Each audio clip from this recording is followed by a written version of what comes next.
தேங்காய் உரிச்சாவது. என்ன இன்னைக்கு என்ன செய்ய போற? என்ன செய்ய காத்திருக்கியோ? இன்னைக்கு என்னது? செட்டிநாடு சிக்கன் கிரேவி செய்ய போறோம். முடிஞ்சது போ. ஏமா நல்லா இருக்கும். நம்ம ஸ்டைலே செஞ்சு செஞ்சு சாப்பிட்டுட்டோம். அதை ஒரு நாளைக்கு ட்ரை பண்ணி பார்ப்போம். என்ன செஞ்சாலும் எல்லாம் ஒரே குழம்பு தான். இல்ல அது ஒவ்வொரு இதுக்கும் ஒவ்வொரு ஊருக்கு ஒரு ஒரு கைப்போக்கோன்னு சொல்லுவாங்கல்ல. சரி பாப்போம். நம்மளும் செஞ்சு பாப்போமே. அத செய்ய போறோம். உள்ளியே செஞ்சிருவான். மண் சட்டியில செஞ்சு பாப்போமா? மண் சட்டியில இங்க பாருமா, இந்த செடி இந்த பூவை பாரா. நாங்கெல்லாம் சின்ன பிள்ளையா இருக்கும் போது இந்த பூ நிறைய பூத்துருக்கோம். ஸ்கூலு வாசல்ல ஸ்கூல் போனோம்னா இதெல்லாம் பறிச்சு நாங்க சாப்பிட்டுருக்கோம். அந்த பூ எவ்வளவு அழகா பூத்துருக்கு பாரா. இப்ப நம்ம இந்த சிக்கன் கிரேவி செய்யறதுக்கு மசாலா ஒண்ணு ரெடி பண்ண போறோம். அதை என்னென்ன வறுக்கிறேன்னு பாப்போம் வாங்க. அதுக்கு நம்ம வறுக்கிறதுக்கு கொஞ்சம் எண்ணெய் சேர்த்துப்போம். மிளகு நல்லா 1 ஸ்பூன் அளவுக்கு எடுத்திருக்கேன். சோம்பு 1 ஸ்பூன், ஜீரகம், பட்டை, லவங்கம், கல்பாசி, ஒரு ஏலக்காய், பிரிஞ்சி இலை கொஞ்சமாக எடுத்திருக்கேன். இது நட்சத்திர சோம்பு. இல்லை தனியா 1 ஸ்பூன், ஒரு 3 வரமிளகாய், கருவேப்பிலை நல்லா ஒரு 2 கொத்து தாராளமாக சேர்த்துக்குங்க. தேங்காய் ஒரு நல்லா கைப்பிடி அளவுக்கு சேர்த்துருக்கேன். இது எல்லாத்தையும் சேர்த்து நல்லா வறுத்து எடுத்துப்போம். வறுபட்டுட்டா வறுத்துக்கிட்டு இருக்கியா? போதும்ல? வர வர வர வர போதும். பாருங்க, எங்க பிள்ளைய மசாலா வறுப்பான்னு நான் செத்தேன். நான் வெங்காயத்தெல்லாம் கட் பண்ணிட்டு இருந்தேன்னா வறுத்துக்கிட்டு இருக்கிறாரு பாருங்க.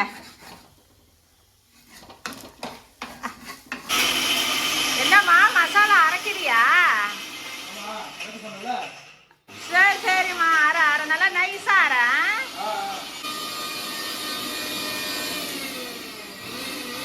நான் நல்லெண்ணெய் தான் சேர்க்கிறேன்.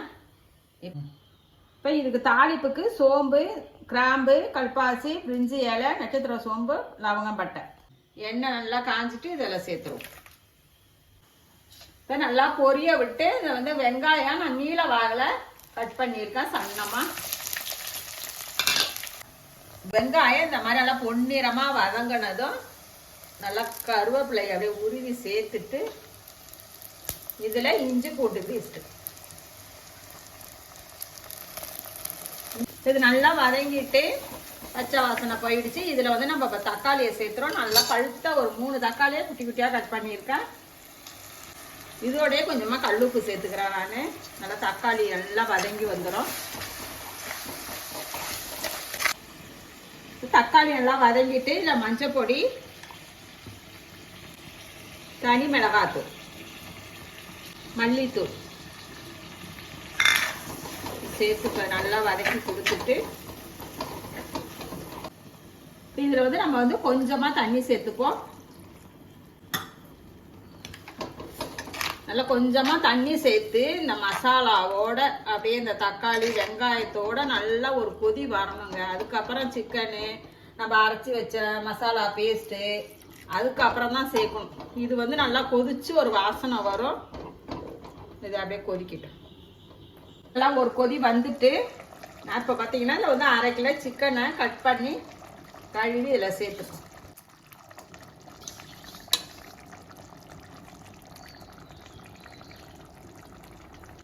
இதனால சிக்கன் போட்டு நல்லா கலந்து கொடுத்துருங்க. இதுலேயே கொஞ்சம் நேரம் பாதி அளவுக்கு வெந்ததும் நம்ம அரைச்சி வச்சா மசாலாவை சேர்த்துருவோம்.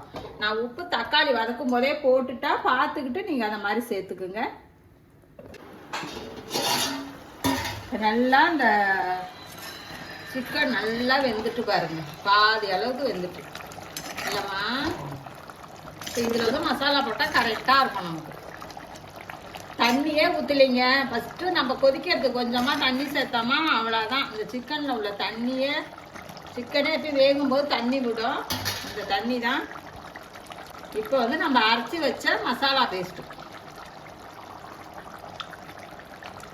அதை சேர்த்து அப்படியே கிண்டி விட வேண்டியதான்.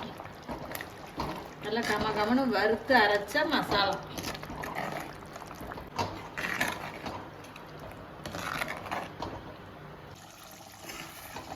இல்லை எண்ணெய் பிரிஞ்சு எப்படி வந்திருக்கு பாரு மசாலாவோட அதெல்லாம். இப்போ இந்த ஸ்டேஜில் நம்ம வந்து கொத்தமல்லி கொஞ்சம் அதில் சேர்த்துக்கணும். நிறையாவே சேர்க்கலாம், நல்லா வாசனையாக இருக்கும். கொத்தமல்லியை சேர்த்து நல்லா ஒரு கொதி வரும்.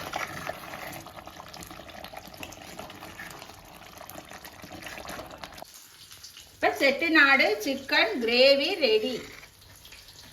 ஆஹா, இது ஒயிட் ரைஸோட இல்லை, இட்லி தோசை சப்பாத்தி எல்லாத்துக்கும் வச்சு சாப்பிட்லாங்க. சூப்பராக இருக்குங்க. எப்படி இருக்குதிய? இப்போ இதில் மேலே கொஞ்சமாக மல்லி இலைய